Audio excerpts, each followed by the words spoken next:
IFM Foreign News.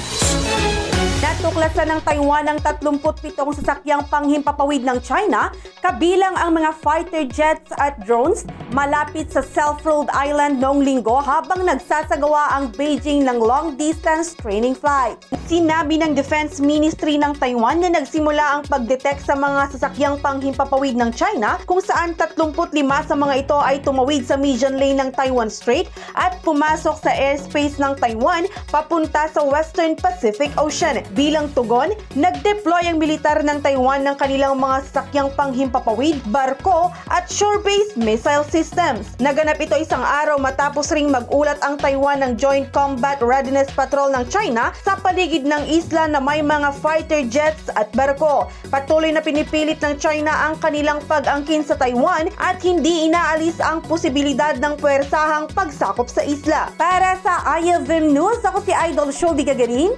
Idol!